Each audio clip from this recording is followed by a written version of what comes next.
All right, Molo Sambonani, hello, how's it? Good evening, good evening, good evening to this. Another episode of the Big Daddy Liberty Show. We come to you Wednesdays at usually 7:30, but we've done the 8 p.m. Slot tonight, only because we wanted to give a little bit of extra time to see how these developments in Gauteng are panning out, but we'll get to that or in a moment. Tonight I have a full panel, full house of voices who will help me unpack this government of national unity. Hey, tada! Boy, oh boy, have we been waiting for it. But hey, before any of that, where are my manners? Welcome to it. This is the Big Daddy Liberty Show. Remember, whether you're watching the simulcast on Facebook, X, or on YouTube, hey, smash that like button, hit that like button, whether you're watching on, oh, there's that graphic, any of those particular mediums. With that being said, if you're watching on YouTube in particular, do me a favor, head on over to the Big Daddy Liberty channel and subscribe to the channel. Make sure you help me reach my goal, please, of 45,000 subscribers by the end of the year. With that being said, we also have a website at bigdaddyliberty.com. Now, guys, welcome to it. My name is Claire Ngobese, aka Big Daddy Liberty. As always, on a show like this, I do not come alone. I'm joined tonight by three voices who will help me unpack all this government of national unity stuff. Who are these ministers? And more importantly, what sort of agenda of government should we see?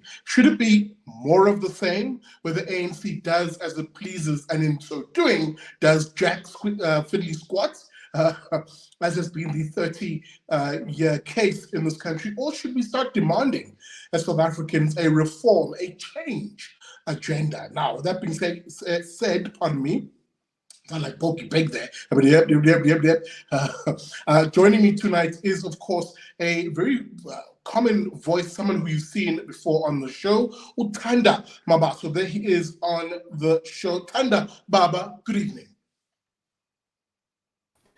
Good evening, Sihle. Good evening to the viewers. Happy to be back and excited to have this chat discussion. Absolutely, my brother. Good to have you on the show. Another voice who we haven't seen in a while, but he is a firm favorite here on the Big Daddy Liberty Show is Jonathan Katzenellenbogen. There he is on screen. Good Jonathan, evening. Good Baba, evening, good evening. Hello. Good to meet you, Tanda. Good to have you on, gentlemen. We are going to wait for our last guest. He's just doing some last-minute stuff in the background. Gabriel Krauser from the Institute of Race Relations, but we'll give him a moment. In the meantime, fellas, let's perhaps get into it, because it's been arguably, 6-7 weeks or so. I'm right, between 5 and 6 weeks of these negotiations, if you will, to establish what the ANC termed a government of national unity. This, of course, after that very same political party lost the previous election, Jonathan, coming in at 40% from its high of 56 in the previous election, a resounding bloody nose given to it by the SA electorate.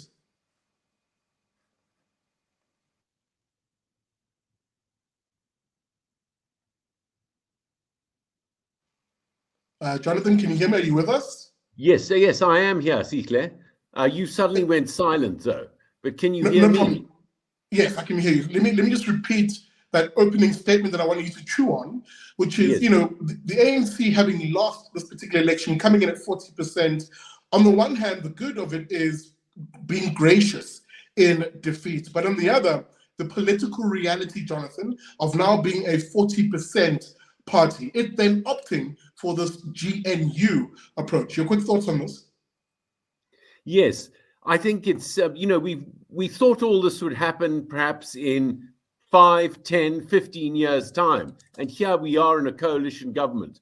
Of course, our voting system of proportional representation, which we use in South Africa, is the default of that is our coalition governments. No party has a majority, and they have to resort to, the leading party resorts to building a coalition. It happens virtually in every country with proportional representation. Italy, Germany, Israel, you name it, where there's proportional representation, you have these sorts of coalition governments. And we're sort of getting used to that. And I think the major players are all getting used to that. But as you said, it's incredible to see the President Cyril Ramaphosa at the Election Results Center go on TV and said, we lost, the vote is free and fair. We're also over that one now. And I think you can't underplay that significance. But now we're in really exciting times with the DA and others in the coalition. I think the DA was severely shortchanged in terms of the number of cabinet appointments that it got, the type of cabinet appointments it got, which are all sort of B grade, and many are poison chalices, such as education. And finally, the DA can't even doesn't have the right to appoint its own directors general, and that is very serious because there's no guarantee that the existing directors general, all of whom are cadred employees, will respond to taking orders from the DA ministers. And I think we're in for very exciting times. Absolutely. And let me just interject there, because we'll get into that in a moment, because I think that's the political realities that these political parties must now deal with. I just want to take this opportunity to bring on our last panelist, Gabriel Krauser. There he is on screen. Gabriel, good evening, man. Hi, Steve. Greetings to everyone. Sorry, there's a storm outside, so I've had to bring in the cat. No stress. I was about to say, you're looking rather Bond villain-esque there, stroking the cat. Hello, Mr. Bond. Brother, good to see you. Welcome to it. Tanda, I'm going to throw it to you because I think that question, I really want us to begin here at the beginning of it all, right?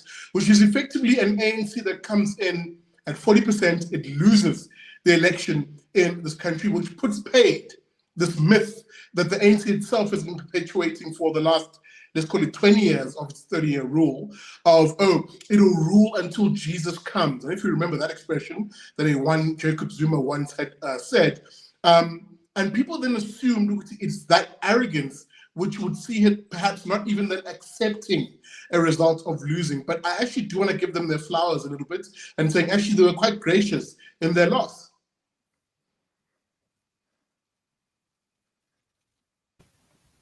Yes, they definitely have been, Sihle. They've been gracious in their loss. We did see it. Obviously, they lost. Way back, they once had the Western Cape. Some people might forget that they were once actually in the first election or the second election. They managed to get hold of the Western Cape. They lost that to the DA. And they managed to accept that loss and opposition there. And obviously, municipalities in 2016 and in 2021 as well, they lost quite a few metros, and they managed to step aside from there as well without really, doing some of the things that maybe we might fear they would do. So congrats for that. And we're happy that there's that kind of maturity within our political sphere. But I think this reality that they're facing now of, opposition benches at the national level, not opposition, but a minority at the national level, I think it's something they're struggling to come to terms with. Although they've managed to have enough humility to begin discussions and to have the right discussions that they need to actually form a government, I think what Jonathan notes, that they've still gotten a bulk of the positions. They've expanded the cabinet so that they can fit as many of their people in. There is an element of we've lost, but we don't want to actually feel like we lost. We still want to feel like we're in control. We still want to have the same number of NEC people in cabinet and have all the perks that we used to have. So I think there's still going to be some bumps along the road as they go on, because I think that reality that you can't just continue business as usual. I don't think it's quite sunk in everywhere, and we're seeing that, especially in Gauteng, for example, the whole morass that's happening there. It's that mentality where some people are struggling to accept that actually we can't do things as we used to when we were a clear majority. Absolutely, and even as you're saying this, Gabriel, I must throw it to you because, there's something, and again, this is where I'm the tone of this conversation will change a little bit from me being, charitable to the ANC to now sort of being rather honest about what looks to be their intentions of not really relinquishing power. They're riding the wave, seemingly, Gabriel, of the euphoria, the excitement of people feeling like there is change, in inverted commas, but in real terms, there's not much change here. The real levers of state power, as they are potentially abusive to citizens, are pretty much in the hands of the ANC. Can I quickly just give your initial thoughts, and then I'll start peppering you guys with particular questions, and we'll go through the cabinet. Thank you, Sidle. Yeah, I think that it is important to have the moment of joy. We have to build on success. So when good things happen, enjoy it. But then get real about what the opportunities are and what the risks are. The two categories to focus on, I think, are personnel on the one hand and policy on the other hand. Now, the personnel question that was raised about directors general is a movie we've actually seen before in Johannesburg as an example, where the equivalent of the director general is the city manager. The city manager is the person who's the CEO of the city, just as the director general is the real CEO of the department. They have the ordinary administrative functions of signing off on tenders. They have the ordinary administrative functions of making hiring and firing decisions and of reorganizing the org chart, the corporate structure that falls below them. It's literally their signature that decides, ultimately where the money goes. And that's why it's such an important position. Now, what happened in Johannesburg after the 2021 election is, there was a similar surprise. Oh my word, the DA is suddenly in charge. And Mpho, who I rate to be a very capable person, a serious professional, very charismatic, came out there, suddenly the mayor of Joburg, kind of against expectations. Why? Because the EFF, instead of going with the ANC, which had been expected if the ANC didn't have the numbers, which they wouldn't, kind of helped the DA along. And, there was a lot of euphoria. I remember it. I remember the jolliness. All of my friends in Joburg were very excited. But Floyd Brink was the city manager, was the effective director general, and he was a previous ANC cadre, previous before that, an EFF guy. Previous before that, he came from, I think it was Limpopo Roads Agency, where he made his name by being the guy in charge of deciding who gets paid and also in charge of investigating whether the payments were fraudulent or not. And then 60 million rand was spent and no road was built. And he said, well, it was not fraudulent. So the EFF said, that guy's for us. And he came to Joburg. One of the people who was said to testify against him disappeared. So a very seriously dubious character, very, very serious. And he could not be gotten rid of. It took like a year and Mpho administration was won and lost and ultimately lost over one fight, that director general position. And very little, if anything good, could be done in the city as a result. So this personnel question of they don't have the DGs, it's hard to explain, I think, how seriously deep of a personnel issue that is in terms of who's going to decide tenders, who's going to decide org chart, who's going to decide hiring and firing. On the policy side, I know I'm sounding gloomy here, but it's serious. The thing that concerns me most is September is going to be the first round of BEE certificate hand-ins online under the new Employment Equity Amendment Act, where every private company with more than 50 employees, which covers maybe 80% of the formal employed workforce, is going to have to stick to whatever the minister's race quota criteria are. Call them quotas, call them targets, call them whatever. There really has never been anything like this in South Africa outside of the public sector. In the public sector, you've had these targets for 15 years now, and Black people have been excluded. Black men, Black women. They've been openly, in court cases where they've said, we don't want any Black men to apply for this job. We don't want any Indian women to apply for this job. We don't want any white people to apply for this job. And the courts have kind of rubber stamped it.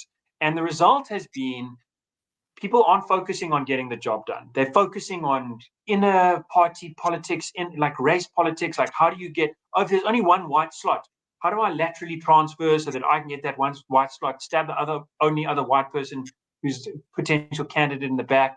it's just not productive. It's not serious. And yet it does serious damage. That's going to roll out across the private sector. You go down expropriation without compensation. That bill's been signed. The national health insurance, the run-in from here to 2026 is going to be setting that thing up. The public procurement bill has been signed. It passed by Parliament. It hasn't been signed by the president. But that's going to change how procurement is done in this country in a way that's going to make State Capture 1.0 seem like an awkward mistake. It's going to be significantly worse because it's significantly more powerful at incentivizing rent seeking. So that is, even if you've got a very, very sweet person running a pirate ship, if the rules of the game are piracy, that's not going to produce great results. It's not going to bring wealth and fruition to the people on board. And unfortunately, Absolutely. the rules of the game are still piracy. So between policy and personnel, that continuation from Zuma through Ramaphosa through this new GNU makes me think you've got to check your expectations if you think suddenly tomorrow everything's going to be rainbows and honey. Absolutely. I'm going to come back to all of you. Let me just do a little bit of housekeeping. Welcome to it. This is the Big Daddy Liberty Show. If you're joining us, we're basically 20 minutes into the show. We're going to end this particular broadcast at around 9:30. So plenty of time for you to get your comments in, get your questions in. And that's exactly what I wanted to remind you, dear viewer, that you are very much a part of the show. I'm going to start flighting your questions and comments on the screen throughout the show. Welcome to it. This is the Big Daddy Liberty Show in conversation with Jonathan Katzenellenbogen, a writer and contributor for The Daily Friend. Please make sure you find his content and others at dailyfriend.co.za. Utanda Mabaso, good homie of mine and analyst out in Pretoria, and Gabriel Krauser from the Institute of Race Relations. Welcome to it. This is the Big Daddy Liberty Show. Guys, I'm going to put on screen a graphic here because I want us to go through this cabinet. Now, again, we're not going to go through every single position because, firstly, as you guys have pointed out, my goodness, is this not a bloated cabinet? It's going to be a massive undertaking to staff all of these individuals, first of all, to pay for all of these individuals. And as I made the point during the watch party, as Cyril Ramaphosa was announcing it, I made the point, I reminded viewers that when government is this big, the cost of running this government is expensive and it's borne by you, the taxpayer. It's not free to have all of these politicians sit their bums on these seats as ministers. But nonetheless, we'll get to that in a moment. Let me just put this infographic on screen. What I want us to do here is we'll go through the list, but also pick at certain portfolios that I sort of pick from each cluster and talk about two things. One, the personnel, as Gabriel pointed out. Maybe it's someone new. What do we know about them? Do they have an appetite for a reform agenda, or are they more of the same? And in the second breath, we'll focus on the actual department. What sort of reforms should we be seeing in that department? So that being said, let me actually just get that on screen. There it is. Oh, goodness me, that works very nicely. I'm rather chuffed myself. Let me just get back onto this. And guys, you can see here, let me just begin with the top two names right there. The president, Cyril Ramaphosa, makes it back in. A partial surprise, and I say partial, but not really, is obviously in the run-up, in the negotiations, there was this expectation, maybe also from the DA side, that much like convention around the world, the deputy president might be someone from an opposition party. Clearly not. Here's Paul Mashatile, Jonathan. Well, I think we hear that he is good friends with EFF Commander-in-Chief Julius Malema. And I think that Ramaphosa, because I think he's might be slightly weak and nervous of his position within the ANC, had to reappoint him and live with him. So I think they're intrinsically rivals, and at least rumor has it that Paul Mashatile would take over. So there are two camps on reform. Basically, there are those that are pro-reform and those that are protectionist of their privileges. And I put him in the latter category. But I think one good thing is now we know that there are two camps, and what is being fought over politically across government is reform with this coalition government. I don't think they're very far with reform, and they've restricted it in many ways by saying it's all about Operation Vulindlela. But Operation Vulindlela doesn't include the privatization of Eskom power stations. It includes a lot of good stuff that are necessary, but they're not sufficient conditions. And I think that we're still restricted by that sort of thinking. And the opponents of reform, who Cyril Ramaphosa seem to be the receiving end of the pushback just ahead of the cabinet appointment, are of course COSATU, the Communist Party. COSATU is very nervous about losing jobs and influence in the ANC about that. And I think that there's a great battle going on within the party. And one had just ahead of the appointments, the cabinet announcement, the head of the Black Business Council saying that they didn't want the DA as a partner because the DA rejected BEE empowerment policies, and it was reactionary and horrible. And President Ramaphosa was splitting the revolution. And one also had similar comments from the COSATU and the Communist Party, who made it plain that they didn't like what was going on. And I think with this pushback, the president has led to offer fewer appointments to the DA, which they had to accept, and a bad deal, but they might still be able to get reform messages. And I think the department to look out for on reform is the Minister of Basic Education, Siviwe Gwarube of the DA, who's in that hot spot. So the South African Democratic Teachers Union, very powerful within the ANC, COSATU member, has said that they object to her being appointed. She, at some stage, will run into them. She's going to get an early test from them, and she'd better be sure to win that. But I think she can come up with a few quick wins, such as dealing with the problem of pit toilets, ensuring that no school has a pit toilet, and she can go on television at least having that success. But she's also going to have to fight with teachers of teaching to standard, ensuring a higher pass rate, increasing the maths pass rate from 30% to ideally, in Korea, the Republic of South Korea, the pass rate, the pass mark for exams is 70%. And there's no reason why we can't have that in South Africa. So she's got a real fight on her hands, and good luck to her. Absolutely. I just want to maybe stick on that because Jonathan's moved us into Siviwe, who is, of course, as he mentioned, from the Democratic Alliance. There she is on screen over there, Siviwe Gwarube. New Basic Education Minister, Tanda. Jonathan's quite rightly pointed out some of the things that she really should start focusing on. But I want to take a moment again to focus on the real opposition now to this government of national unity and how there are certain political actors who are facing risk, massive risk, both insofar as their positions as in government formally as a minister and also their position politically. Now, Jonathan's jumped the gun a little bit because I want us to take a moment just to look at this relationship here between these two. Because when I talk about the political risk, also Ramaphosa is not sitting pretty here, Tanda.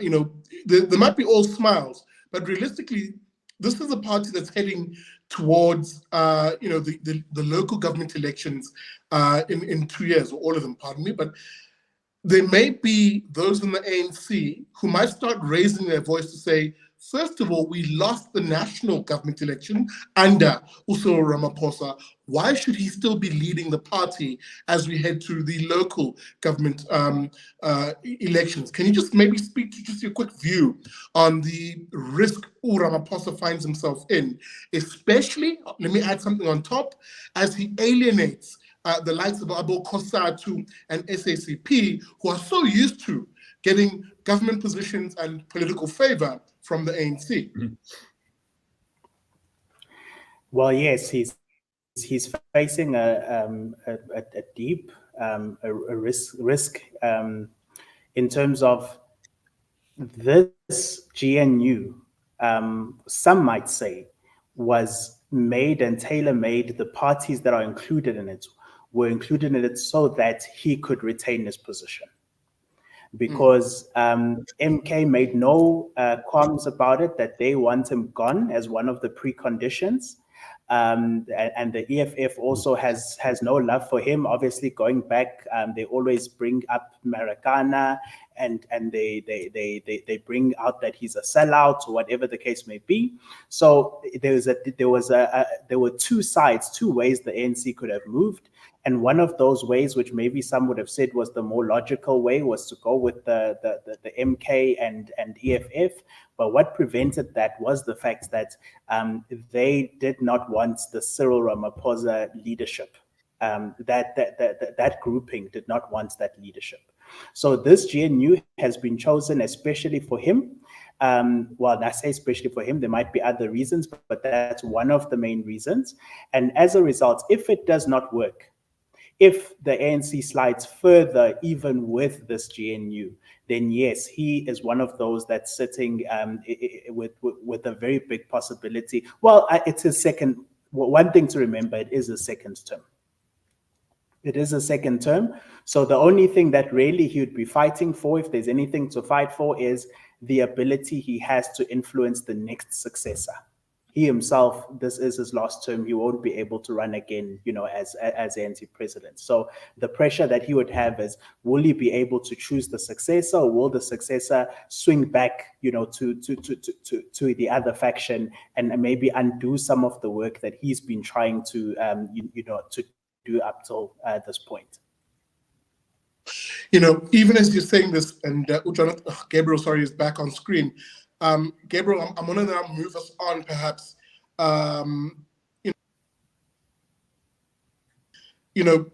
There is a real danger here for, as I said, these particular ministers. Now, let's just go through the list here. First things first, one of the big surprises, if anything else, was John Steenhuisen, Minister of Agriculture.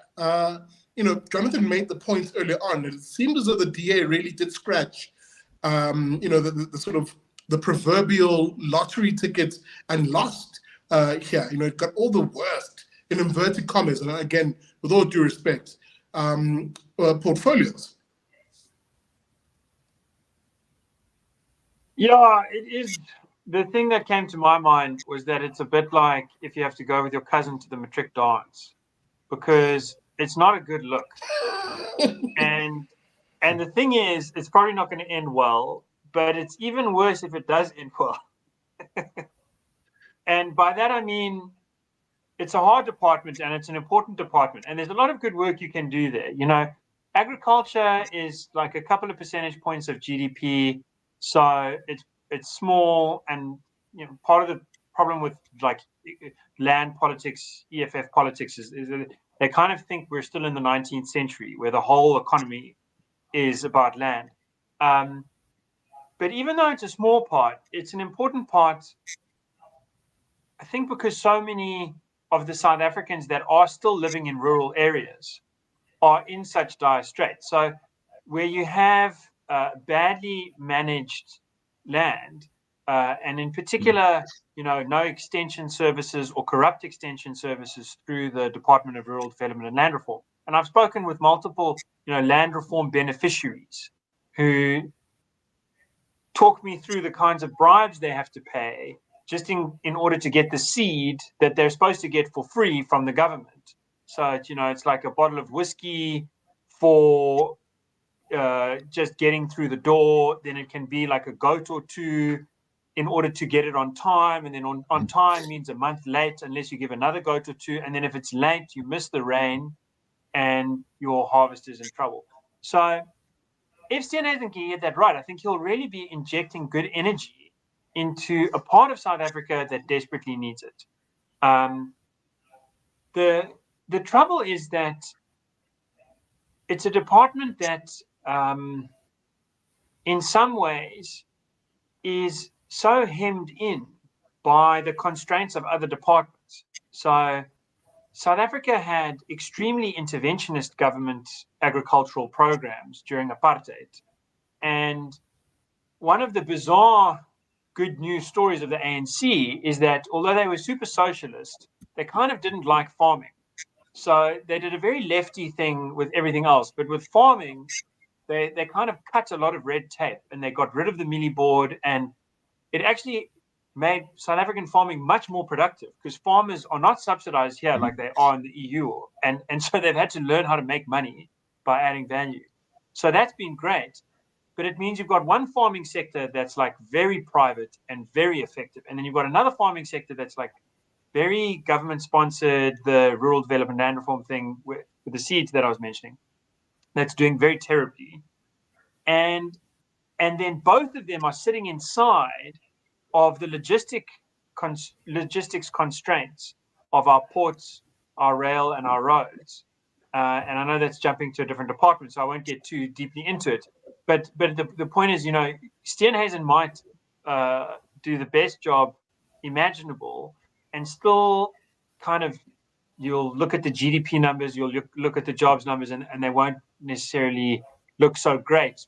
If those other bottlenecks aren't addressed, the ceiling for growth could be pretty low. And just the final thing is, the more you care about farming in South Africa, the more you are wading your way into a field of politics that most journalists haven't learned to speak about respectfully. They're either looking at white farmers and they're very vicious often about it, or they're looking at black farmers and they're very, very patronizing or matronizing. It's just there's so little like just frank, curious, or honest reporting. So I think Steenhuisen, I've got to say, I actually think it's amazing that he has taken that role because it doesn't look good, because it kind of makes him look like the most negative stereotype of himself that he could be in terms of trying to grow his own personal brand. But he's taking one for the team. And I think that's real leadership. I'm going to stick with you, Gabriel, because there's just a development here that I'm keeping an eye on.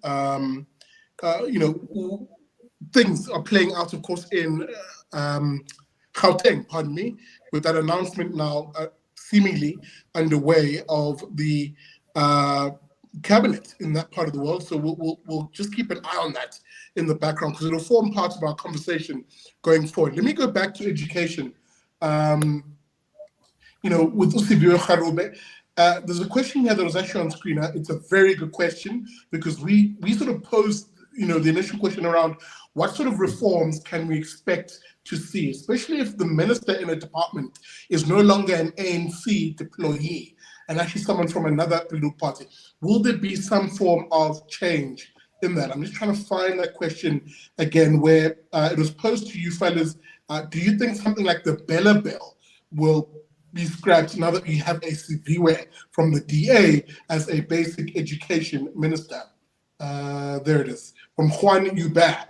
I don't know if it is on screen. Yes, it is. As I said, Gabriel, I'm going to give you a chance to just have the first bicep on very briefly. First of all, what is the Bella Bill very quickly? And number two, should it be scrapped? So the Bella Bill, the Basic Education Law Amendment Bill, is a fairly pernicious attempt to overhaul how schools run in South Africa. It's important to remember the background is we have the worst public education system in the world on a bang-for-buck basis. That is a finding of The Economist, which was endorsed Cyril Ramaphosa a year after they published that. That's how sympathetic they were to the ANC. Pearls is the best international study of literacy, and they found we've got the worst literacy rates and declining. 80% of kids in grade 4 can't read. And there's a similar maths-based one where we've also got the worst results of countries that are surveyed, but there are about 100 of those. So Angie Motshekga was the longest-serving minister in, I think, the new South Africa's history in basic education. She just left saying she feels very glad because she did such a good job. And she didn't laugh. And neither did the person holding the microphone, nor did she cry, though she should have, because it's kind of, I don't know. I mean, I think if there is anything in the new South Africa that you should call a crime against humanity, it is how bad our public school system is, especially given how much money it's got. So what is sorry, Sikhi, that was background, but it's important background because the idea of the Bella Bill was, okay, we see there's a problem, we're going to solve the problem. And how are we going to solve the problem? We're going to take power away from parents and put them into oversight roles coming from the provinces that have devolved sort of representatives sitting on school boards. And so that's a huge shoot, shoot in the foot. The most underutilized resource in the country is the goodwill and common sense of parents. Obviously, not all are perfect. Obviously, some people make bad decisions, but it's clearly the case that ordinary parents have a more tight relationship with their children and an invested interest in their children performing well at school than school administrators whose only real loyalty is to SATU or to the union buildings, people that parachute them in. So I think the concern. So the Bella Bill also has some stuff about language, and so really the questions that are going to be taken away from parents and put into the hands of these administrators is what's the language policy at the school, and what is the admission size, class size, and sort of like what are the general strategy questions that the school can pursue. And the argument that was made by, and I debated this with like academics from Stellenbosch and whatever who supported the bill, their argument was that, there are a few white schools that are still getting decent results. And so the Bella Bill is going to allow the stranglehold that those white parents have over those white schools. And the way that they keep a stranglehold is by having Afrikaans policies and by setting policies that limit the class size to 25 or whatever. That's going to be removed because the provincial administrator will be able to get in the way of that. It's a really misguided way of thinking about the problem with our school system. We actually fewer schools in South Africa today than there were 12 or 14 years ago. So like if the problem is you want more schools because there's more children, which there is, we should be building schools, not taking the schools that work and making them not work. Firstly. Secondly, the schools that are working, some of them are Model C, some of them are former whites-only schools, but none of them are whites-only schools now. They're all practically all mixed race. They all have open policies, and I've visited many of them. A lot of them are like majority black schools. And to take a school that is performing well in a city or in a small town, where there's one school that's doing well, and to change its policy so that effectively the average class size goes from 25 to 50, so that it has to teach in dual languages that over drain the resources that it's already got. It's just a way of kind of making everyone equal by bringing everyone down.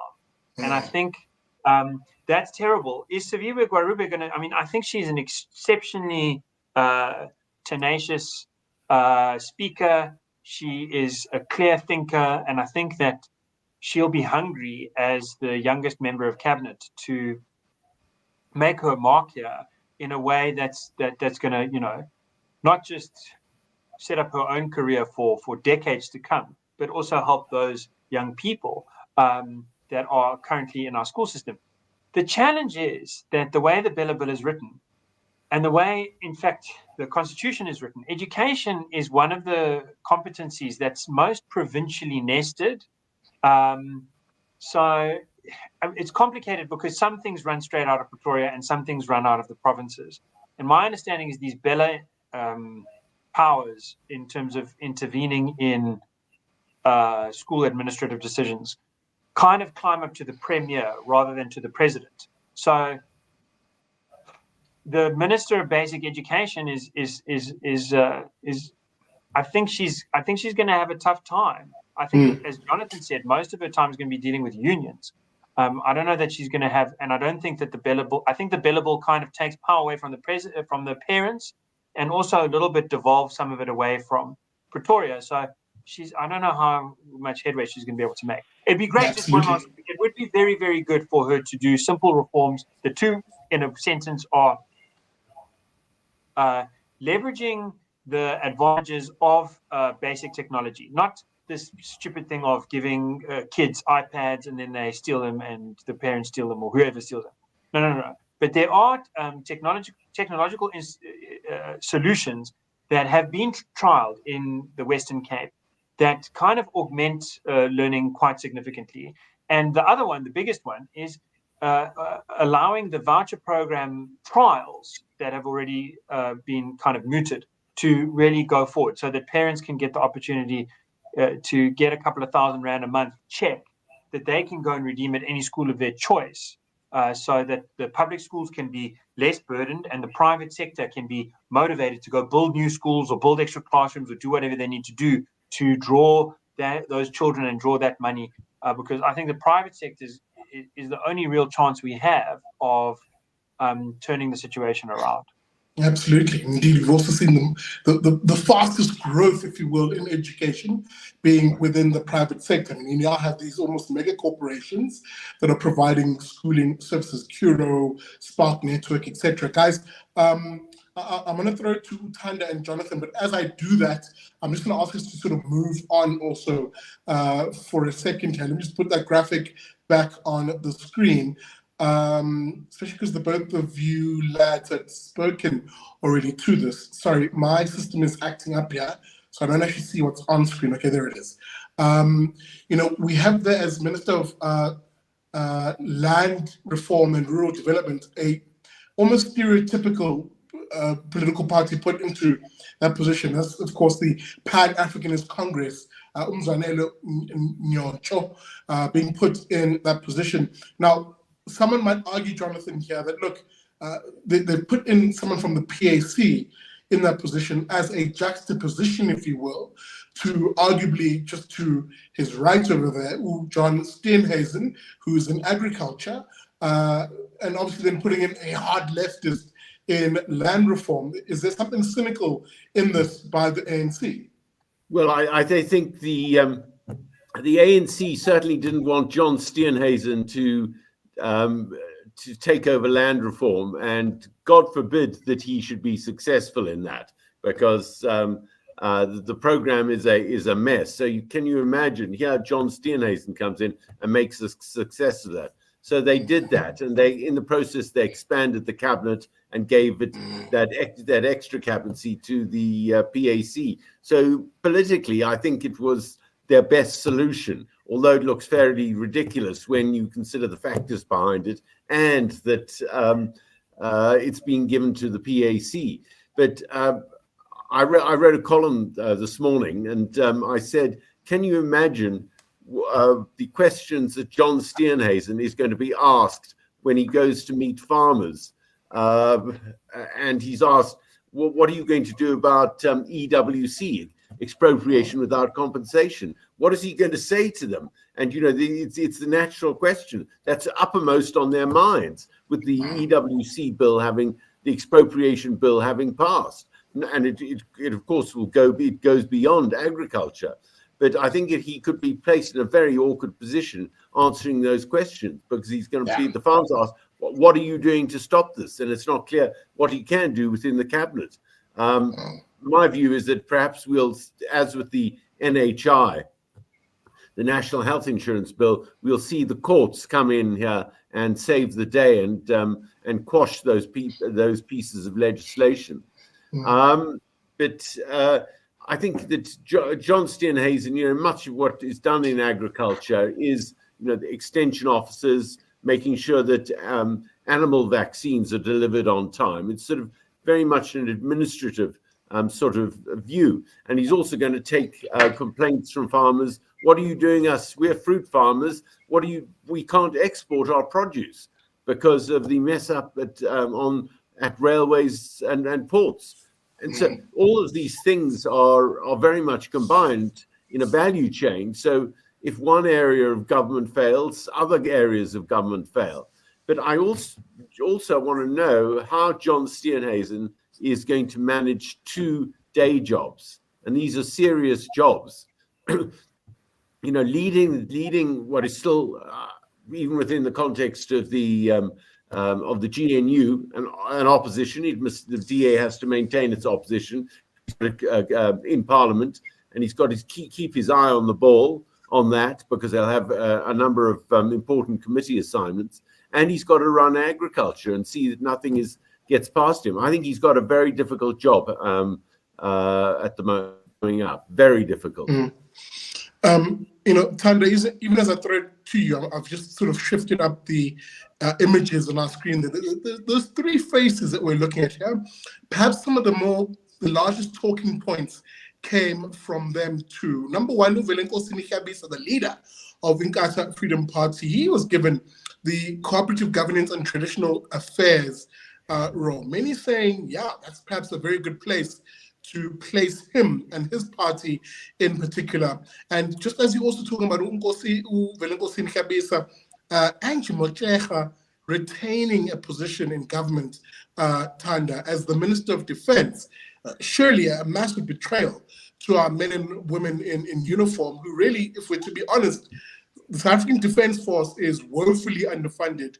And if anything, struggling with the stretched mandate that these politicians give it, but don't fund it properly.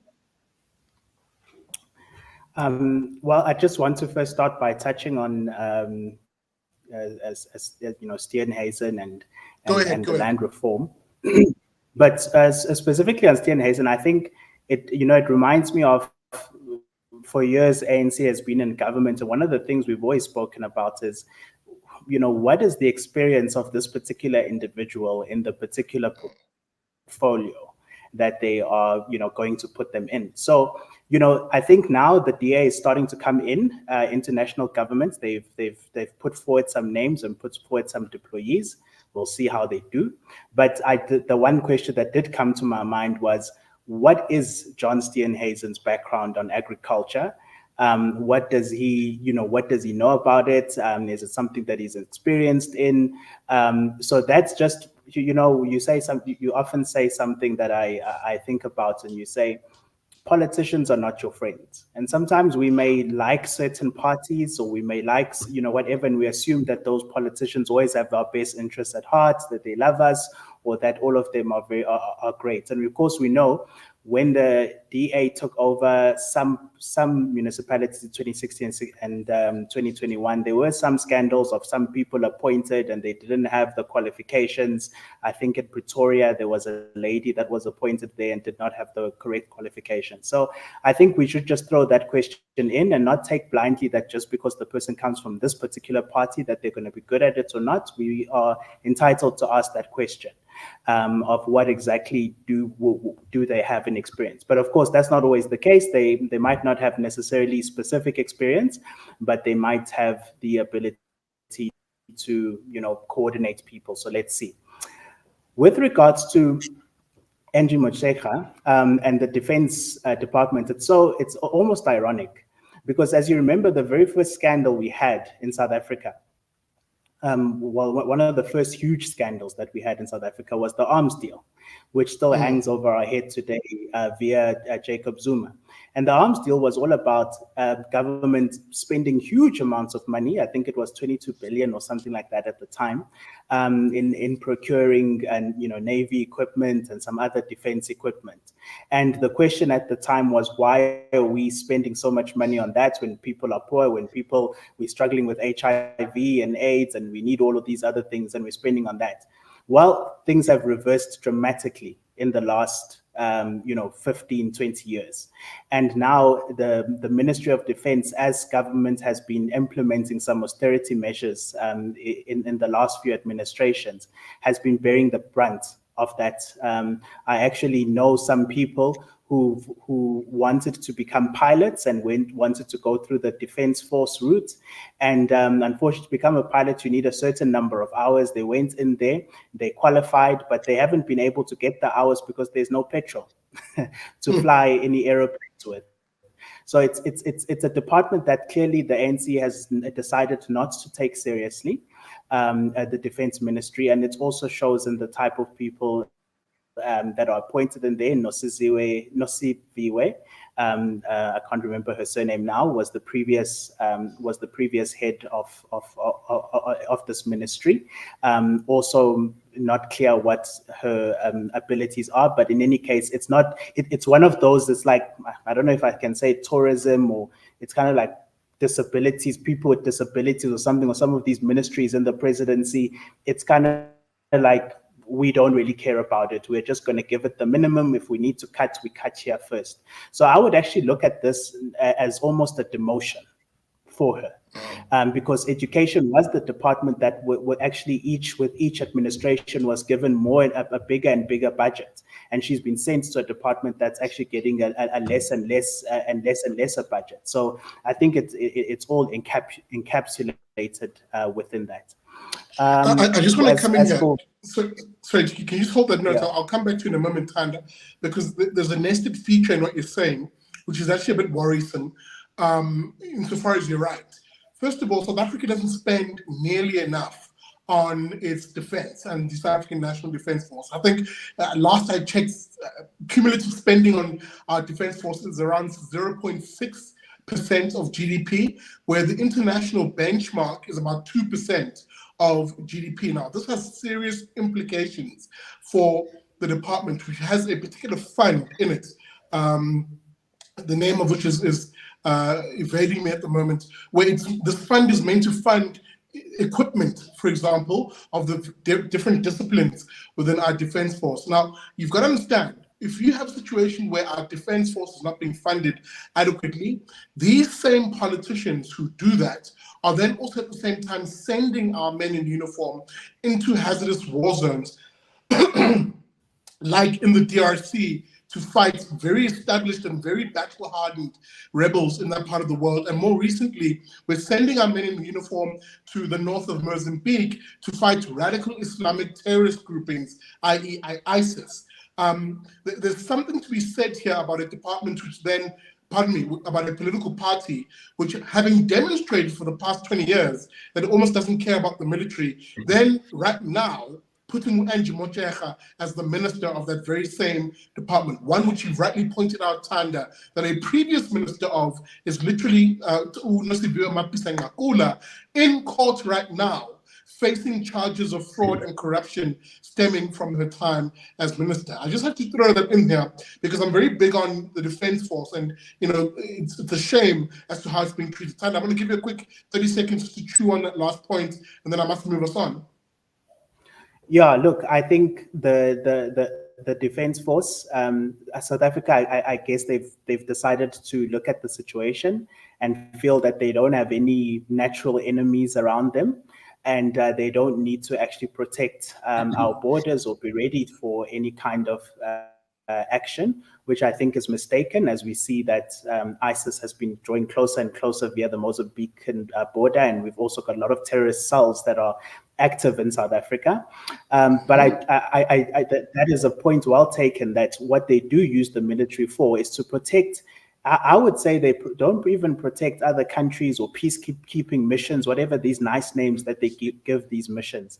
I believe they protect the interests of the financial and business interests of some politicians within the DRC, within Zimbabwe or within Mozambique, and that's essentially what they get used for, and that's why they are sent to those places.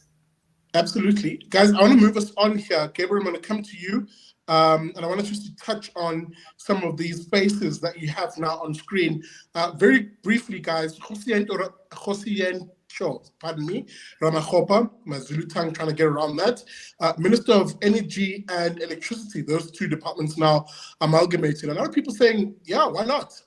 Of all the ministers in the ANC, he's one who began perhaps being slated and slandered by people because he came with, of course, the creation of a electricity department. But effectively, the lights are on, Gabriel. Well, winter's not over. I think that I remember sharing the prediction with Dr. Franz Grenier, former CEO of the Institute, that over a year and a half ago, that there'd be no load shedding practically in the build-up to the 2024 election. And it was like said at a time when there'd been so much load shedding for so long that people were like, no, this is crazy. And the question of whether this can hold up is going to be answered in time. I mean, part of the problem is that as soon as the GDP really starts growing, you hit a crisis one way or another.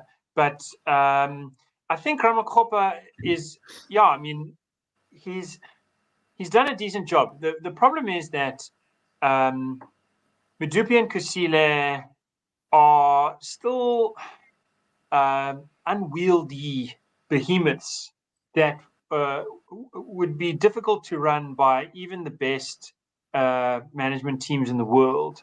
And I just think that privatizing those two, you don't have to privatize the whole fleet overnight. It's difficult to privatize because it's so easy.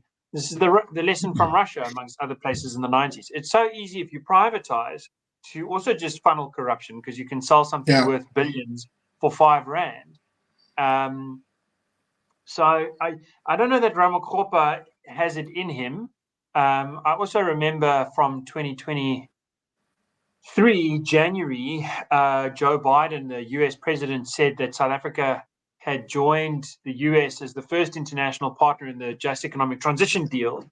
And the agreement that we had made was to shut down half our coal-fired power stations by 2030 to decommission them. One was decommissioned subsequent to that signing, and then there was a bit of a hum and ah about whether it's going to stay in place. Looks like there's no political will from ordinary people for it to stay in place, but it's a bit of a concern to look forward to over the next 5 years if this thing runs that long. So, is he like, what side of the fence is he really on, and does he have the guts to make hard calls? I think that's the tricky thing about him. If you take the benign view, if I see Moonchild's comment, if you take the view based on his, for example, experience in Tshwane related to the toll meter scandal, which was hundreds of millions of rands of strange expenditure, I think 150 or 250 million, something like that. Then you've got to worry about if he's on the take or not. If I can just jump ahead, I mean, Blade and Zimanda talking about being on the take. I don't know how anyone with a straight face can still see that. I had some friends who have a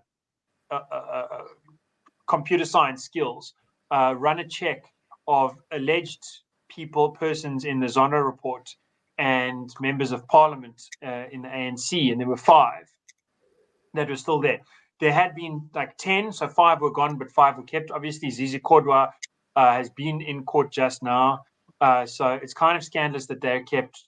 I think that the concern around Ramaphosa there is maybe one of the milder ones. I think there's others that you've got to worry about. And the Minister of Employment and Labour is the biggest question mark for me.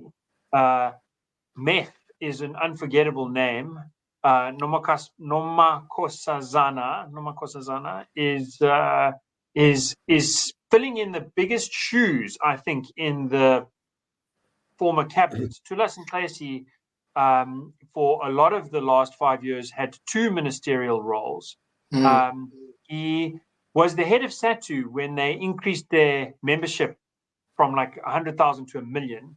In that sense, is the most effective trade unionist this side of World War II in South Africa. A hard communist, a very, very serious ideologue, a very patient man, sober man, not a personally corrupt man as far as I can tell, but someone who pushed very, very dangerous ideas. He was the one who said to Parliament, I need BEE to be more aggressive, and got the laws passed that he asked for. So Nomakosazana Meth is in this position where she's going to be the one who has these enormous powers to set what the quotas are going to be by regulation. And yeah, as I say, I haven't had a chance to really look into it. So as far as I can tell, a bit of an unknown entity, a bit of a wild card. If she turns out to be the kind of person who's willing to soft pedal it, make very soft targets, I guess that could give the labor market a bit of a breather.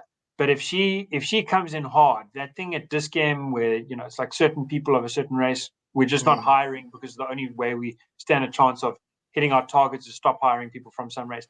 That thing could go mainstream in a big way. And so she, for me, is the biggest one that I want to know more about. And that's perhaps the concern I also have there.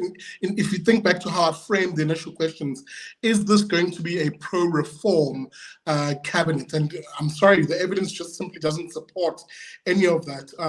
Gentlemen, just for the sake of time, instead of me going through one by one, as you see them on screen, you're welcome to opine on each of the names on there. Very briefly, please, as I call your name. Jonathan, you haven't said anything in a while. Let me come back to you. The names you're seeing on screen there, from energy right up through to health. Aaron Motsoaledi moved from Home Affairs back to health. Dion George, who is the finance guru for the DA, seemingly being placed as the Minister of Forestry, Fisheries and Environment. And of course, the actual Minister of Finance himself, Enoch Godongwana, making his way back. Well, I think Dion George is very, very capable. He's been the DA's finance spokesperson for quite some time. And under him in that department, in forestry, fisheries, and the environment, is the Just Energy Transition Project. This massive, which was, I think someone referred to it earlier, this massive funding in order to get South Africa to close down its coal-fired plants and build wind farms and solar panel arrays. And that's going to take a long time. I think accessing those funds, if we don't go ahead with this pretty promptly, is going to be quite difficult. Now, I just want to remark that the Minister of Electricity and Energy is a very important post. It's something that perhaps the DA should have gone for, because under that department now is Eskom. Because what they've done is they've abolished the Department of Public Enterprises, which Pravin Gordhan ran, and now these public enterprises will go into the minister responsible for that particular sector. So transport has authority over Transnet, and it's interesting that we haven't had these. I like to call them power cuts since about 2 months before the election, and there has to be a reason for that, and it has to be political. Why suddenly did they come to an end? And one just wonders when they're going to start again, particularly if they've been delaying maintenance and some critical repairs. And at what stage are we going to have these unplanned power cuts?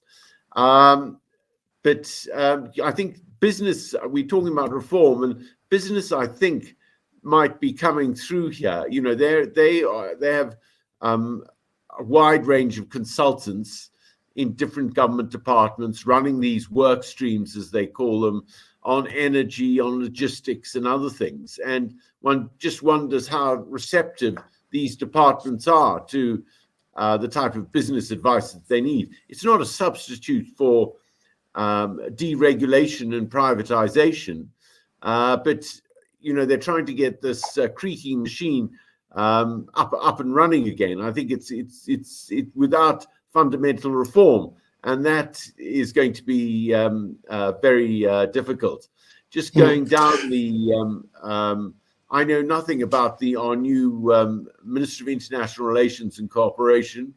Well, let me come in there. Sorry, let me just come in there to give context. And take priority Jonathan? in warfare projects take.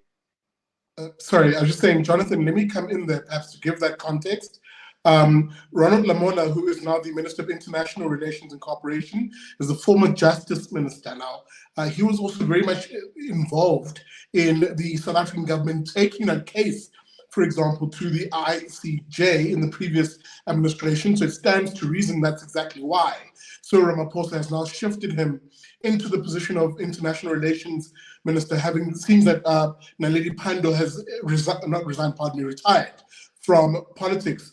For me, this is perhaps a big worry. And again, I'm not saying this because of my particular stance on this particular issue, but South Africa's foreign policy generally has really begun to position it as a bit more of a pariah state, where it alienates its existing friends and has favored these new, what they sort of loosely call the global south. It seems as though Ronald Lamola will continue in that particular vein. I'm going to let you just quickly jump in there, Jonathan, but also give us, please, a quick take on, the Home Affairs Minister there. There was a lot of talk around this particular portfolio.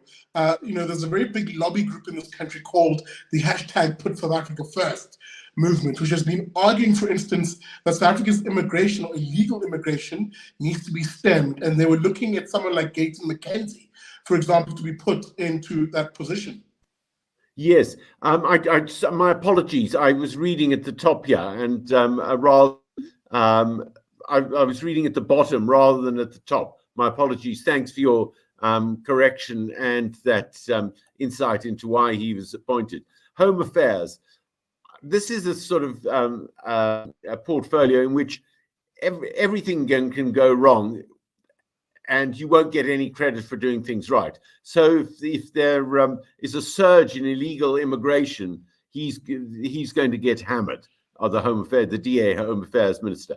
And illegal immigration and immigrants generally are becoming an increasingly hot topic. So, and if there are delays in the issuing of IDs, if there are delays in the issuing of passports, they're all going to be, he's going to be blamed for it. So I think it's a difficult job. And together with education, one of the poison chalices that the ANC has handed the DA. But, I think the DA seems to get down to brass tacks and do the jobs that they're given well, and certainly in the Western Cape. And I think this is the opportunity to prove to the electorate that you can do well at national government level and not only at a provincial level.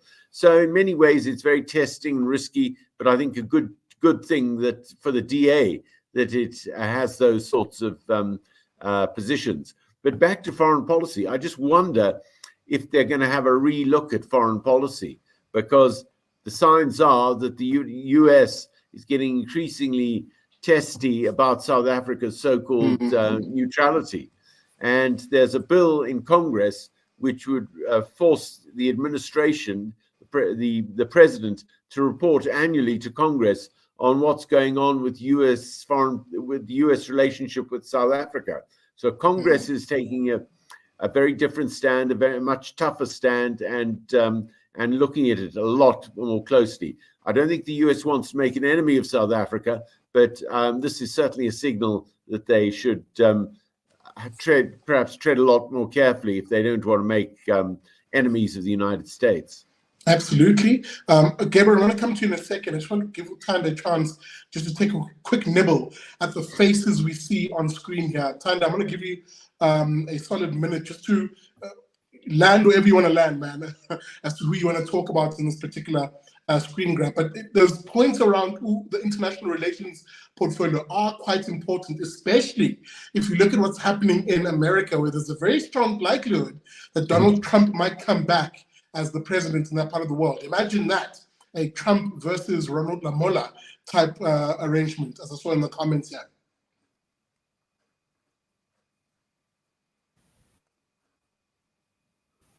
Sanda? All right. Look, yeah, sorry, I was just unmuting. So I think South Africa is in a very difficult position. Obviously, we're one of those, we're not a superpower in the world. So wherever we attach ourselves, we have to attach ourselves to some of the powers in the world. And obviously, you've got the West, and you've got the East or the Global South, whatever they call it.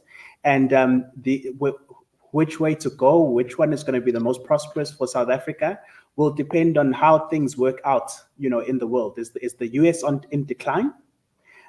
Is Europe in decline, or is it in ascent?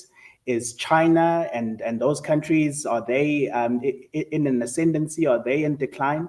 As much as it may be beneficial now, as things stand at the current markets, to be with the West, in 10 years' time, in 15 years' time, would that situation change? So these are all the things. I mean, a lot of countries have been announcing themselves to be pulling away from the US dollar, and trading in other currencies. So there's a lot that's changing. I don't think we can simplify it and say, stick with the old friends. Again, politicians are not your friends. Countries are not your friends either. It's all about interests. America always says we don't have any permanent friends. We just have permanent interests.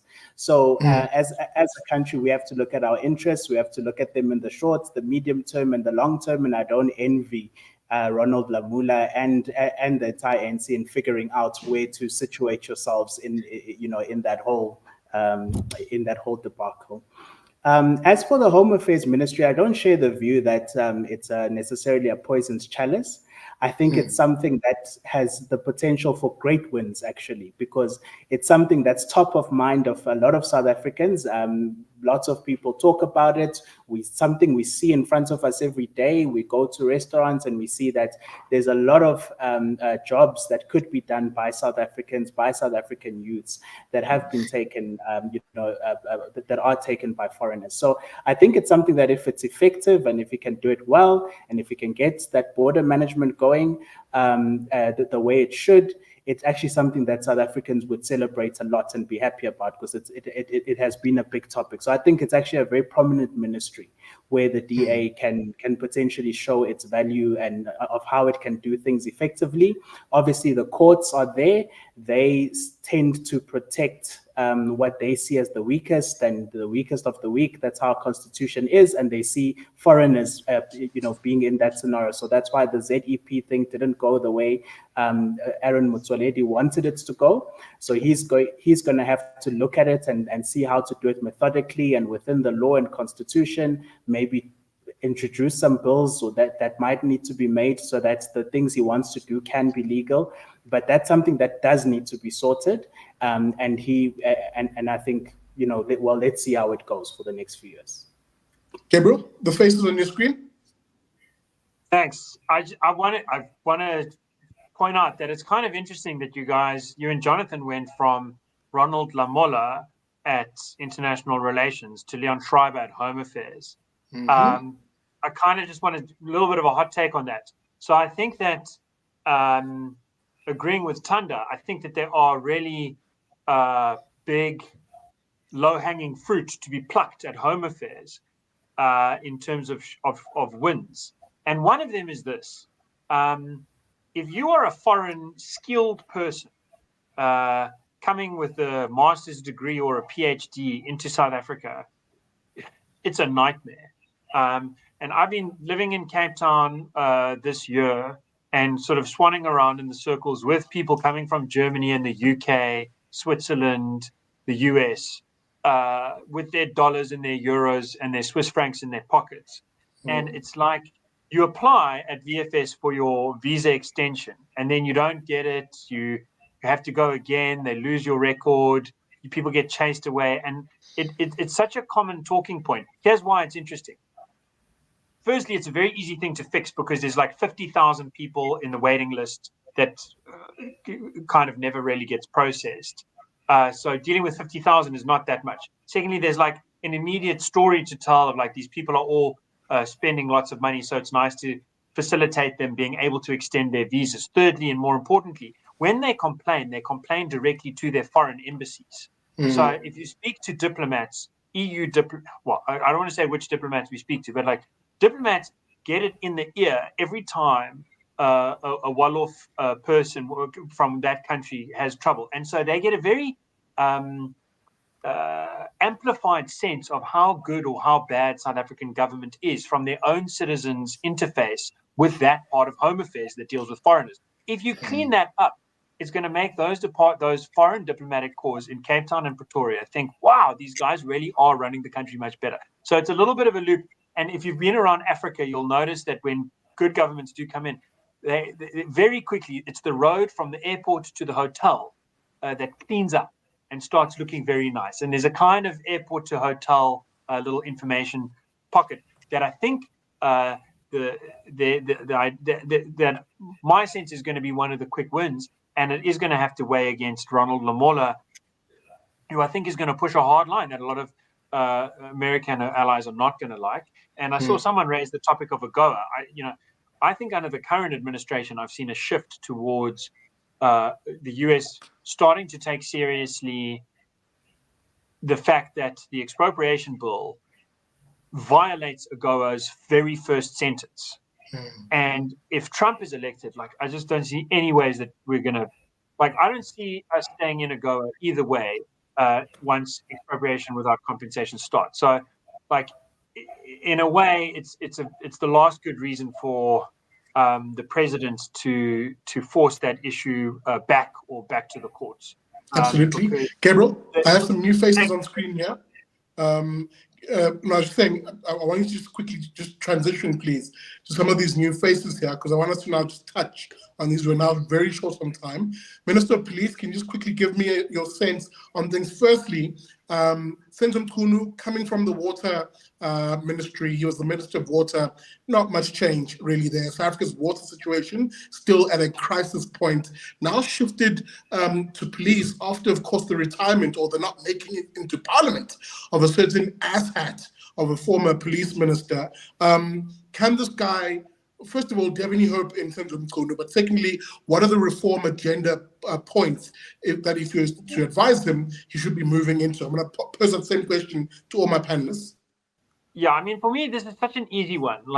Some people want secession in South Africa. They want little armies in the Western Cape or whatever. What we really need is to let people be able to elect their own station commanders. If you have elect your own sheriff in South Africa, so that the person running your police station is not decided by Pretoria, it's decided by you and your neighbors. I really think that is such a no-brainer, and that is consistent with the Constitution, which a lot of the other reform ideas are not.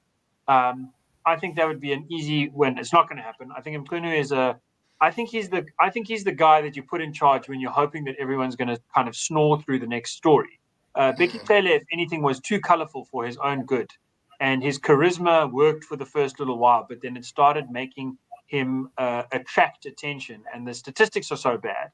I was just looking at the last statistics. So rape didn't get worse at 12,000 in the last 3 months. Murder did get worse once again for the 20th quarter in a row. It's a very dire situation, and I think I don't have much hope. I'll just also add, I'm not seeing his surname now, but Mzamo of the IFP there at Mzamo Buthelezi. He's a. I wanted to say I was speaking with him a little bit over December. I went to the IFP policy conference, the first one that they've had in many years, and Velenkosini Hlabisa made the most impressive political speech I heard in 2023. And I think that his role is a key one, and it's going to be very interesting how he uses the Kochte position is a very interconnected one. Mzamo is, I think, got a strong pragmatic streak. I think that he is willing to go places that a hard ideologue wouldn't necessarily want to go to. And I think that public service and admin, it's like Kochte. It's a kind of ministry between other ministries. Jonathan was mentioning how public enterprises was removed. And so now energy is energy, transport is transport. But Kochte and public admin and services, they're still like these between players. And my experience is in covering these, I think that they could do good, quiet work. I hope so. Absolutely. Fellas, as I said, we are short on time. I'm going to throw it to everybody on here. Jonathan, very briefly, please. Maybe the three areas here of these faces on screen: police ministry, and Public Works and Infrastructure, Dean McPherson of the DA, having said, you know what, I'm looking to turn South Africa into a construction site, using infrastructure development, of course, as a, on the one hand, jobs tool, but also refreshing South Africa's ailing infrastructure. I just want to remark that I've been the cynic on this show so far.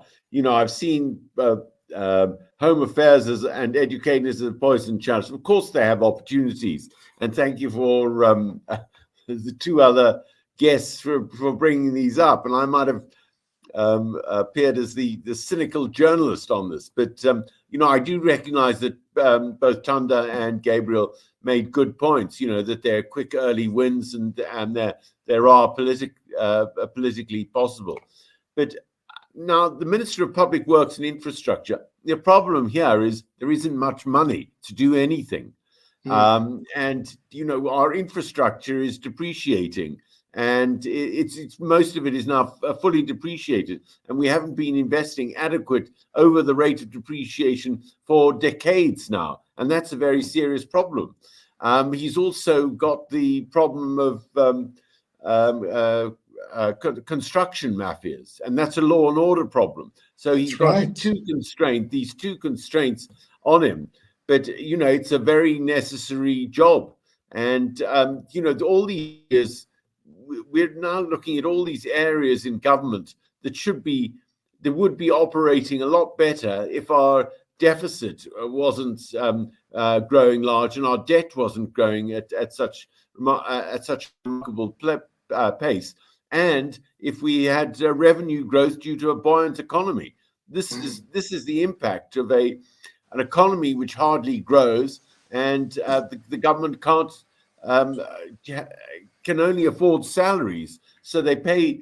You know, their wage bill outstrips their investment bill, and the same thing in defence. You know, their wage bill outstrips their investment in new weapons systems. And you know, I have to agree that the point that you made earlier on is that we've underinvested terribly and overstretched the defence force. And you know, without better revenue and cuts in other areas, we aren't going to be able to do much. You know, even as you're saying this, I have just shifted the faces on screen a little bit. Tanda, I'm going to give you a chance just to take a bite out of this one. There's one face, that really pops out, if anything, just because of how charismatic the chap is. Gayton McKenzie, having looked for that Home Affairs Ministry, not getting it, and being placed in sports, arts, and culture. Again, let me rephrase this question, because it's not so much about Gayton, but this is where that bloated cabinet argument comes out. Now, I would have really wanted, the Free Market Foundation put out a paper and a series of videos basically ahead of the announcement of this cabinet saying, actually, this is the moment that we should be having a President Cyril Ramaphosa cut down the number of ministries. You know, I think they said something as low as 10, but seemingly not having to please all of these political faces. We're now sitting at Gayton McKenzie as Sport Minister, at Patricia Talil as Tourism Minister, and other portfolios really that shouldn't maybe exist? Or am I being overly cruel here? Well, whether Ministry of Sport is needed, whether it's effective, it's a question that I don't have an answer to. Obviously, a lot of nations, large nations, don't necessarily have such ministries. But in any case, in South Africa, sports has been very important to us. As a nation, it's been one of those things that kind of gets to bring some people together, rugby, cricket, and soccer, especially when it's successful. There is a lot of work to do in the sporting environment. So I think if such powers as the minister has, if those powers can be used effectively, that can be a good contribution. Gayton McKenzie is an interesting guy. Obviously, you think of his criminal background. that somebody who served time. But again, maybe he's an example to some sectors, a large sector of our society who do get engaged in crime, that you can actually come out of it and become something different. Hoping that he is something different. I don't know all the things that he gets up to. So he wanted the Home Affairs. He ran on the ticket, as I said, what was a big topic in South Africa for the past 5 to 10 years about immigration. So he ran on the ticket of Abahambe. And he wanted Home Affairs, didn't get it. But I've seen his response to getting the Ministry of Sports. He seems excited about it. So he seems to have taken it well. He's happy, I think, that he just has that minister position. Patricia de Lille is an interesting one. Somebody posed a very interesting, idea about it. Said, what is it about her actually? Why is she there? Some of the people who are in the government of national unity didn't get ministerial positions. And she's good, has how many, 2 seats or something like that? It's not a very big party government. One seat. So they could have literally done without her. But I guess maybe she's lovely to be around. She's a great vibe. And so they include her. And they've given her tourism. Tourism is actually a very big portfolio in South Africa. It's one of the things that has a lot of potential for a revenue stream. So they've not given her a small department either. So I'm not sure what that's all about, what the wheelings and dealings are, but clearly there's something. Maybe she has another dossier that she has up her sleeve that they're worried she'll release. Even as you're saying this, Gabriel, let me bring you in here, because we've run out of time, unfortunately, but there's just 2 that I want to speak to you. Maybe 3, actually. Let me just quickly pull this graphic down. Minister of Trade and Industry, Water and Sanitation, and Transport, to be honest, given that Transnet is now back under that purview. Gabriel, do you want to just quickly chew on those? And right there at the bottom, Groenewald, as Minister of Correctional Services. Goodness me, has that not been the big talking point for many people on social media? Hier kom het ding. I just want to say about Gayton, if you guys didn't hear the line when Chief Justice Zondo swore him in, yes, like he said to everyone else, he said, now you can go sit down. And then Gayton said, the last time a judge told me to sit down, it was for 10 years. I did enjoy it. I mean, it's cheeky, but he was my childhood hero. As a politician, I think that he's got a kind of race nationalism that's not for me. But there is something nice about the redemption story of a guy trying to come back from tough times. So I think that, and just also I want to add, arts and culture, depending on how you count it, has a bigger GDP than agriculture. Entertainment, all of that stuff. There's a lot of money to it. I worry about Barbara Creasy at Transport. I think that she's pretty diligent, but my sense is that she has some left-wing ideology problems that could be very, very dangerous in terms of getting in the way of the kinds of privatization solutions that just are no brain. Like there really is a time and a place for getting the government to reform by better administration, and sometimes you need to just admit that you can't do it, and you let someone who can take over. I don't know that she's going to be able to do that. Parks Tau was mayor of Johannesburg for a few years. The Johannesburg Art Gallery is the largest art gallery in the continent. It's got 1 million works, Picasso's, it's got like all kinds of good stuff.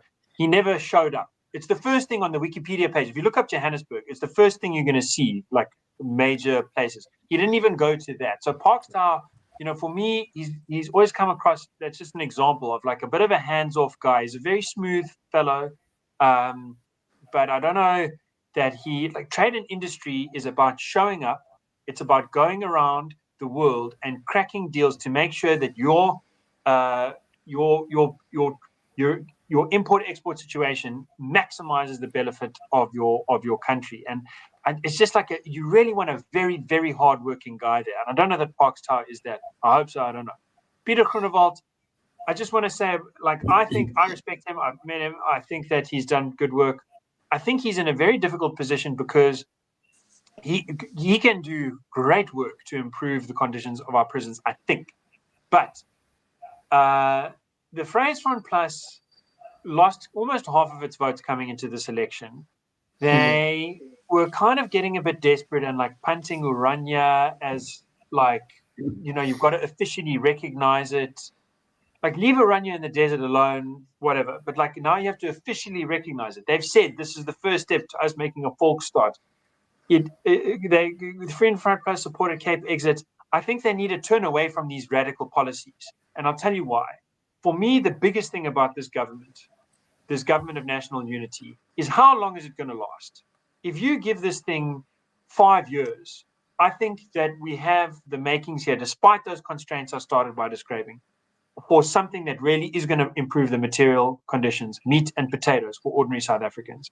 But if you take this thing after 2 years, they're going to be sitting with egg on their face, because however much they've sown the seeds, the fruits are not all going to have been harvested. And the EFF's going to come in, they're going to say, just like they did with Joburg, look, you guys were there and nothing changed. Rather give us a chance. And you know what else they're going to say? They're going to say, critics tell us we're too radical because we want expropriation without compensation. Well, the Freedom Front Plus wanted secession. They wanted to cut the country to pieces, to let the Cape go here, Oranje go there. They say we're radical because we say kill the Boer. Well, those guys supported Oranje, which venerates, literally has got statues that they say folk heroes, BJ Forster, Hendrik Verwoerd. They're going to play that moral equivalence game. And I think what Groenewald needs to do now is have his party sit down and have a hookah and get serious about the fact that this GNU is actually working. And the Vryheidsfront Plus has played a very important role, statesman-like role. Great party. They criticized BEE in 2013 when the DA was equivocating. Yes. I'm not against the Freedom Front Plus here. I'm saying that they have an opportunity while they're in power to lean themselves and focus themselves on the national project of delivering for all South Africans in a way that I think is going to turn their trend. And, you lose, they're easy to lose at the end of the line. There's so many parties. But for them to lose half their votes, it's a very serious issue. And I think the solution is for them to think big picture. Absolutely. Guys, we've completely run out of time. In fact, we're over time. But as I always do, I'm going to give everybody an opportunity to have the final word. With that being said, I'm going to structure it for you guys. Top 3 reform agendas you'd love to see that this GNU tackles. Jonathan? I want to see the big growth enablers pass through. Number 1, I want to see those Eskom coal-fired power stations concessioned off to competent operators. It will be very difficult to actually privatize them, because no bank in Europe would loan the funds to a dirty energy project. It's just not on. So concession them to these operators. One of the reasons why I think it's in Medupe operates well is because the original equipment manufacturers, managers from the original equipment manufacturers are there. So I'd like to see that happen. I'd like to see parts of the rail network sold off and managed by the private sector. I'd like to see they've got to make it easier to sell power to the grid for people with rooftop solar, and it can over time be a big contributor to growth. But we do have to have base load, and I think once we get our investment story going, we could have a nuclear station or gas or massive investment in base load wind power from the Western Cape. So that energy is a big provider. I'd also like to see the labor laws changed and made a lot easier to hire and fire generally. Now, Julius Malema and others would accuse me of being a neoliberal, but these things work, and they've worked. They have worked elsewhere. So those are 3 of my big reforms. And also, I think that we must just do everything to get every reform that can get our growth story going. Then we can have the revenue for defense and health and other things. And I think that government needs to be rationalized. All these government parties, we've got 32 ministers, that's far too much. I think it would be greatly pared down. And I think government needs to be rationalized so it's not as demanding as it is on the taxpayer. So I'll leave it there. But these things work, and they're not a neoliberal dream. I think they're a dream for growth. Absolutely. Tanda, but for same question, final thoughts, top 3 reform agendas you'd love to see? I'm a local man, so I like to see, what I'd love to see is South Africa becoming safer. So I'm looking specifically at the police ministry, hoping that my knowledge about Senzo Kunu is that he's quite a diligent guy, and he does his work. He's serious about what he does. He's not about the theatrics, but he's actually about the details of the work. So hopefully that will work well in terms of helping to professionalize and clean up our police service and get that right. Because I believe, we talk about foreign investors and Europe who's going to invest in South Africa, but there's a lot of people in South Africa South Africans would like to invest in South Africa. But if the safety situation is not right, if you've got these construction mafias, if you've got, businesses being raided and extorted, all over the show, that local investments opportunities are also lost. So for me, that's the big thing that I'm looking for. And then the other thing is kind of a more general thing about the GNU. I'd love to see what the policy of the GNU is going to be. Can you run a government with multiple policies, with DA policy, with ANC policy, with IFP policy? Is a government not supposed to be coherent? Are they going to sit down and come up with a coherent idea of what they want to do? That's the next step of what I want to see from the GNU. And then what I'd also love to see from the GNU is that we've heard for the last, I think, 5-10 years about performance contracts and that sort of thing. How will that work now? Can Cyril fire a DA or IFP minister if they feels they're underperforming? How will they be measured on the performance? That to me is going to be very interesting, because one of the issues has been in our government, obviously, that there has been no performance management. It's all about, if you're still in the good books, you stay in your position. Unless you messed up badly, then we move you to another position. But there hasn't really been any consequence management about people not delivering on targets. So first, I want to know what are the targets of this government, and I want to hear it as a whole. I don't want to hear this person as this target, this other person this target, because as Gabriel, I believe, mentioned, you're going to have people working against each other, and that can't happen. It's not going to work. So those are the 3 things I'd like to see happening. Gabriel, final word. Top 3 reforms. What should we as South Africans be really pushing for when it comes to this particular administration, even if we are shouting into the ether?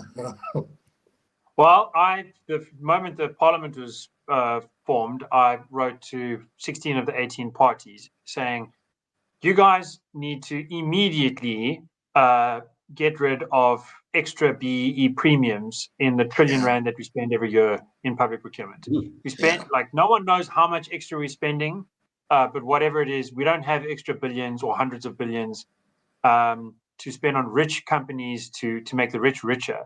And that can be done immediately. It is in the triple PFA that the minister can give exemptions wherever it's in the national interest from BEE and contracts. And the Zondo report said it's in the national interest all of the time to maximize value for money rather than to go for preferences. So that would be my favorite. If you can't do that, I think the next best thing is to at least figure out how much it costs. I think it's outrageous that no one knows how much does BEE cost. It's official.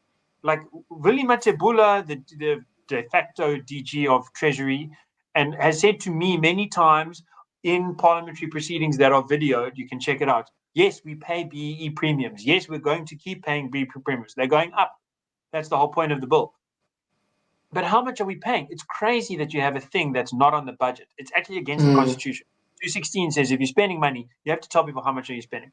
So the second reform is, at least let's be honest. And people who want BEE, I obviously oppose BEE. I think it'd be better for black business, white business, rich, poor. I think it'd be better for everyone, excepting for a few lawyers who've become experts in BEE compliance certificate issuance to get rid of BEE. That's my opinion. But if your opinion is you love BEE, at least we should agree that the amount that it costs should be public knowledge. Because if you love BEE, you should be happy to say, look, 50 billion extra, instead of making more schools, went to making some rich companies richer. So, but we should agree on that. So that's reform number 2. And reform number 3 is the same as number 1. Just scrap BEE. But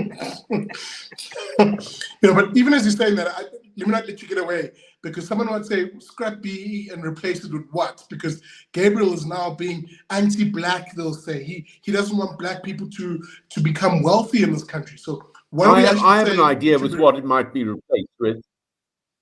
Go ahead, Jonathan, and then I'll give it back to Gabriel.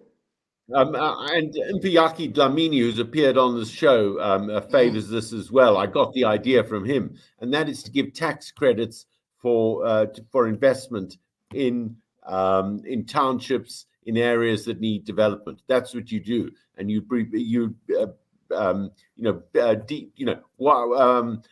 wipe out all, give them an investment tax credit for the entire amount. Very generous terms for taxation on earnings from developmental areas as well. And I think that could do the trick, or a bit of the trick. But I think that's where it has to go, and that would be far more targeted than BEE. But BEE is targeted. You get to the the politically connected often. Yes, it's targeted at the top. My recommendation is, so my third recommendation is, cut VAT and cut petrol tax, cut taxi tax. It is crazy that like half of the petrol money you spend is on tax, and it's crazy that VAT is 15%. It's disproportionately heavy on the poor, and you don't want to cut tax or increasing the debt. No, you must cut expenditure.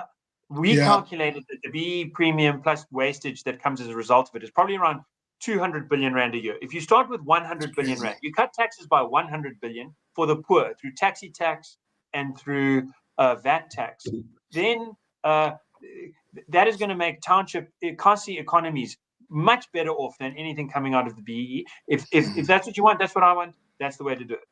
Absolutely. Guys, completely out of time. Thank you very much to my panelists for this evening. That is, of course, Gabriel Krause from the Institute of Race Relations, and Uthanda Mapaso, a firm favorite here out in Pretoria. Thank you, Thanda, for your time. And of course, Jonathan Katzenellenbogen, who you can find his writing and stuff at thedailyfriend.co.za. With that being said, thank you to all of my guests, as I'm weirdly on screen here. I'm not sure what's going on, but nonetheless,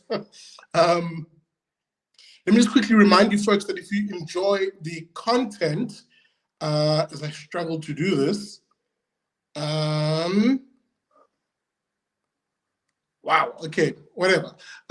As I struggle to do this, if you like the content, guys, do me a solid favor. Hit that like button, please. Make sure that you hit that like button whether you're watching on Facebook, YouTube, or on X. And of course, if it is on YouTube, subscribe to the channel. Help me grow my numbers. The goal is 45,000 subscribers by the end of the year. And of course, find us at our website at bigdaddyliberty.com. Guys, in terms of Sunday's episode of Liberty and Friends, excuse me, a kombucha came back. We are trying to get either Gayton McKenzie from the PA on the show as we continue our series, the We Ask Politician series, or alternatively, Ufigile Mbalula from the ANC is also on the cards, but potentially for Sunday at 8 p.m. We're trying to work on both of those as they are being evasive. But that being said, thanks for watching. And as I like to say at the end of every broadcast, never trust a commie.